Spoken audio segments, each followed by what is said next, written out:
Firman Tuhan tidak pernah gagal menyampaikan apa yang dikehendaki Tuhan.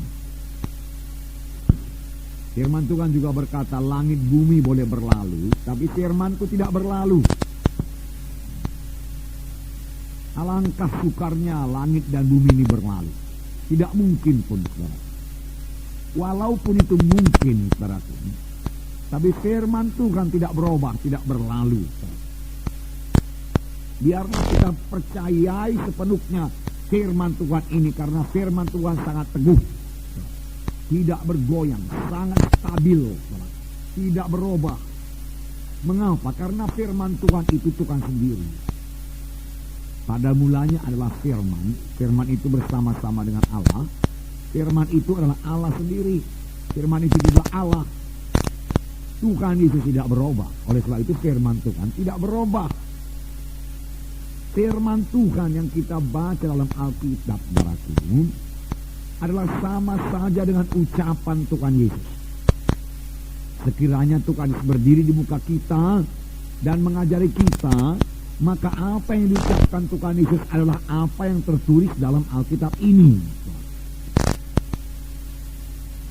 Tuhan Yesus tidak akan keluar daripada firman-Nya.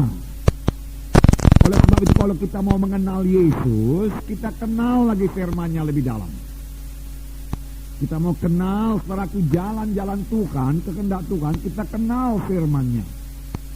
Itu sebabnya buku Kolose mengatakan, hendaklah perkataan Kristus itu diam dalam kamu dengan limpahnya, dengan segala kekayaannya. Jadi firman Tuhan kita berikan tinggal dalam hati kita dengan segala kekayaannya, jangan dengan miskinnya. Yaitu biarlah kita sebagai spons, ya, saudaraku, yang mengisap air, ya. Spons itu, saudaraku, yaitu satu busa, satu karet, saudaraku, itu dari bahan plastik, itu saya kurang ngerti. Tapi kalau dicelupkan dalam air, dia isap air itu. Dia mengisap air. Ada juga orang memakainya sebagai menggosok badannya dicampur dengan sabun, saudaraku, dan dia gosok dengan spons itu. Dan kalau spons itu, saudaraku, taruh dalam air, dia isap air. Dan kalau spons itu dipicit, saudaraku, keluar airnya, ditekan keluar airnya, saudara. Demikian kalau kita ini penuh dengan firman Tuhan. Firman Tuhan berdiam dalam kita dengan segala kekayaannya, tidak miskin. Maka ada persoalan yang kita hadapi, apa yang keluar adalah firman Tuhan.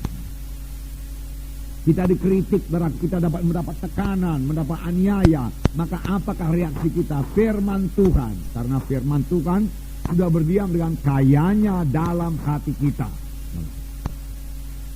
Kalau kita kaya dengan firman Tuhan, saudaraku, kita juga kaya dalam segala perkara. Amin, saudaraku. Kalau saudara kaya dengan firman Tuhan, saudara juga kaya dalam segala perkara. Segala perkara apa, saudara berkata? Saudara kaya dengan kesehatan, saudara kaya dengan pengertian, pengetahuan jalan Tuhan, hikmat Tuhan, saudara kaya. Ditambah lagi saudara kaya dengan berkat materi. Kalau saudara kaya dengan firman Tuhan. Amin, saudaraku. Mahal sekali firman Tuhan ini. Oleh sebab itu, saudaraku, jangan perlakukan Alkitab ini sebagai buku biasa. Kertasnya kertas biasa. Amin, saudaraku. Tulisannya, tintanya tinta biasa. Amin. Tapi isinya tidak biasa. Isinya jauh di atas ilmu-ilmu dunia ini, pengetahuan dunia ini. Isinya jauh di atas ilmu falsafah dunia ini. Nggak bisa dibandingkan itu, saudaraku. Karena isinya firman Tuhan, saudaraku. Firman Tuhan yang tidak berubah dari zaman ke zaman, saudaraku. Sebenarnya Tuhan mau menunjukkan kuasanya dalam sidang. Karena Tuhan itu namanya ajaib. Saudaraku, tiap-tiap kali Tuhan bergerak mesti ajaib. Mengapa gereja kurang mujizat Tuhan? Harus ada mujizat Tuhan. Mujizat itu membawa sukacita, membawa iman.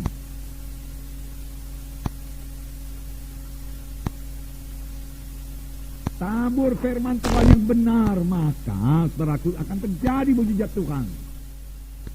Kenapa? Karena firman Tuhan yang benar ditaburkan. Ada kuasa dalam firman Tuhan. Ada kuasa dalam firman Tuhan.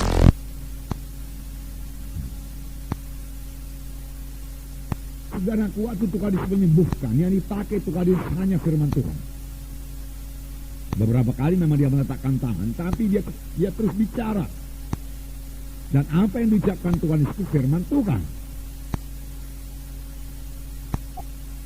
Seorang yang sakit tepok diusung 4 orang, saudara sudah tahu ceritanya, mau berjumpa dengan Yesus dalam satu rumah di Kapernaum, karena Tuhan lagi mengajar di Kapernaum. Tetapi karena di muka pintu jendela penuh dengan jiwa-jiwa, dalam juga sudah penuh dengan jiwa-jiwa, mereka tidak putus asa. Mereka percaya pada Yesus. Siapa saja yang percaya pada Yesus pasti menerima kuasa Tuhan. Sampai sekarang. Lalu dia naik ke loteng, dia buka atap, dan dia buka loteng, dia ulurkan orang sakit tepok itu ke bawah. Tepat di muka Yesus. Marahkah Tuhan Yesus? Tidak. Apakah dikatakan Tuhan Yesus? Kukatakan kepadamu, anakku, bangkit, angkat tempat tidurmu, berjalan. Orang itu percaya, dia bangkit, dia angkat tempat tidurnya, dan dia berjalan. Sembuh. Tuhan Yesus mengucapkan firman Tuhan. Firman Tuhan yang diucapkan itu berkuasa. Dan itu tertulis dalam Alkitab.